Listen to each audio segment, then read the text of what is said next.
你知唔知乜嘢係噔噔噔噔噔噔？咩噔噔噔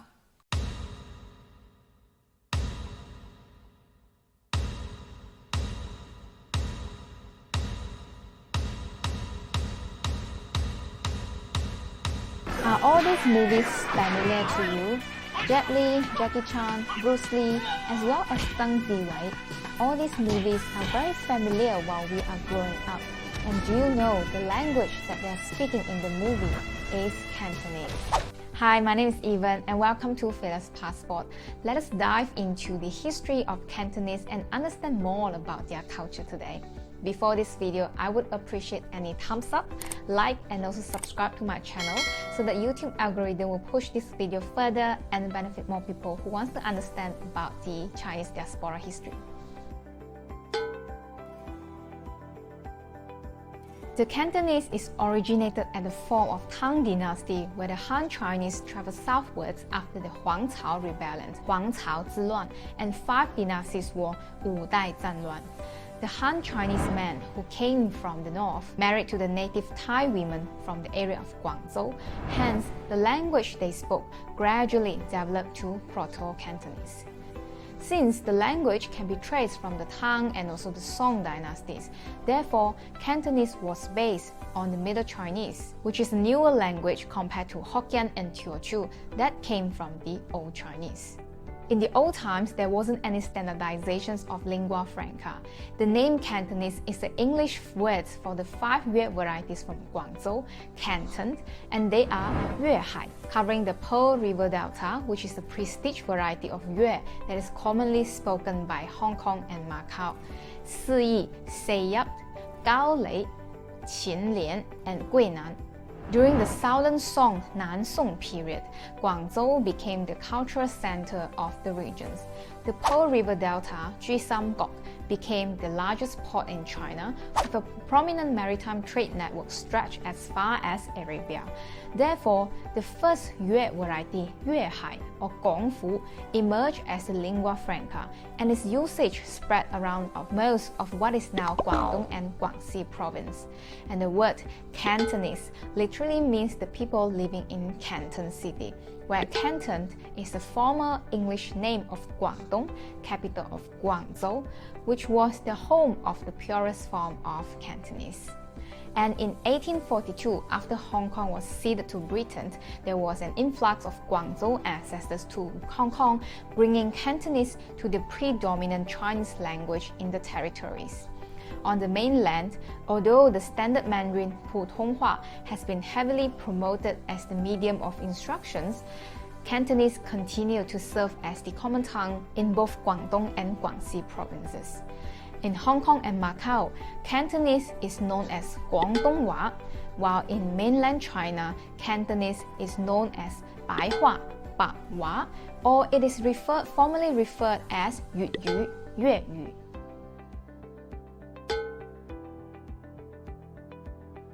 Cantonese is widely spoken among overseas Chinese in Southeast Asia, most notably in Vietnam, Malaysia, Indonesia, Singapore, Cambodia, as well as Thailand. In Malaysia, the Cantonese were attracted to the booming tin industry. Therefore, they are mostly settled in the developing towns like Kuala Lumpur, Ipoh in Perak, Seremban, as well as Sandakan in Sabah. Their contributions in tin mines make them had a hand in the rapid development in their early settlements in central Malaysia. And in Indonesia itself, the Cantonese are quite spread out throughout the archipelago. That is why the language went somehow unnoticed, because there wasn't any stronghold of the Cantonese community in Indonesia, unlike the Hokkien and Hakka community. There were a lot of Cantonese, including Seiyap in Indonesia, and they were largely directed to the tin mines of Bangka. Others are the skilled artisans like gold crafter, jewelry making, tailoring, metalsmithing, as well as crafting household tools. Most Cantonese were involved in works that requires their hands. Now, the Cantonese are dispersed mostly in Jakarta definitely, Medan, Surabaya, Pontianak, coastlines of Aceh that connects Aceh to North Sumatra, Kuala Simpang, Palembang, Gorontalo, Makassar, Tarakan, Samarinda, or even Balikpapan. In Balikpapan, there are a street named Jalan Kilat, known by local Chinese as Lo Si Kai, where there are a lot of Balikpapan's Cantonese live. The famous Bak Mi GM meatball noodles franchise is proudly owned by a Cantonese Indonesians. Another notable varieties of Yue Chinese is the Siyi Seiyap language, referring to the four former counties. First one is Xinhui Sanwui, Taishan Toishan, Kaiping Hoiping, and also last one is Enping Yanping in the Pearl River Delta of southern Guangdong province. And these four counties all belongs to the Jiangmen Gongmun prefecture.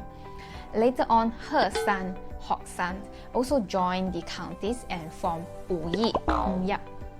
So the Jiangmen Gongmun area gave rise to Seiyap language, while the Taiwanese Toishan language is a prestige dialect of Seiyap language. In the late 1842, which is about the same time where Hong Kong belongs to Britain, Seiyap people were the first batch who migrated overseas, especially to North America during the California gold rush, where they mainly worked as gold mine laborers, and that is why that explains Taiwanese dialect became the former lingua franca of overseas Chinese residing in United States as well as Canada. You may also find traces of Seiyap language in South America.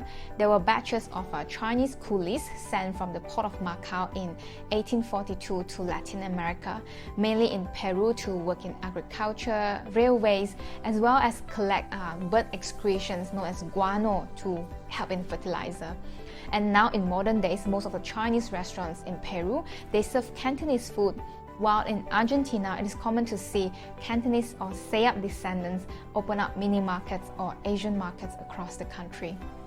Seiyap language is not really mutually intelligible to Guangdonghua, and in my humble opinion, Seiyap sounds more like a mix of Hakka plus Guangdonghua. So for example, 好多人都會學廣東話同埋海山話混埋一齊㗎。而會講海山話嘅人一定係識講廣東話，但係好多廣東人啊唔一定係識得講海山話。點解呢？因為五一海山係廣東省嘅話，所以係海山人嘅話一定係廣東人。廣東人呢未必識得海山話。我係講嘅係海上話。佢講嘅海山話話。你哪年啊？哪一個？開始 KM。現在嘅點呀？我個時候 OK 啊。我好多記話。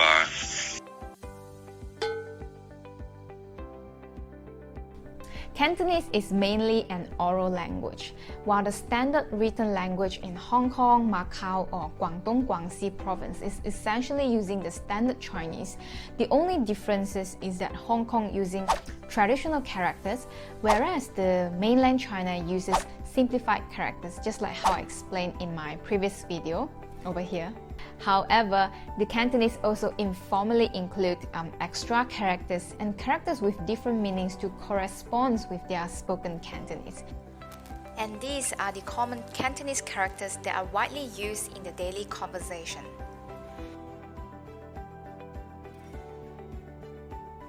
There are some of the characters that belong only to the Cantonese. Let me show you some example. 我嘅錢好似抌入鹹水海咁，佢嬲咗啦，你仲唔去探佢？唔知點解我嘅心噏住噏住。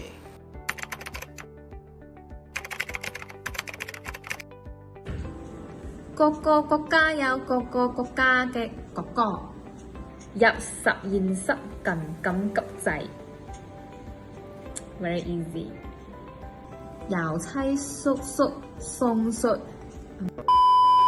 Thank you for watching. I hope this video gave further information of Cantonese, especially in Seiyap and Toishan dialect, which is rarely spoken in Southeast Asia. If you speak Cantonese or you know someone who can speak Seiyap language, make sure you comment down below and I would love to connect with you. My next video is about Hainan culture, so remember to hit subscribe, turn on all for the notification bell, and I'll appreciate your time in watching this video. Thank you and see you. Bye.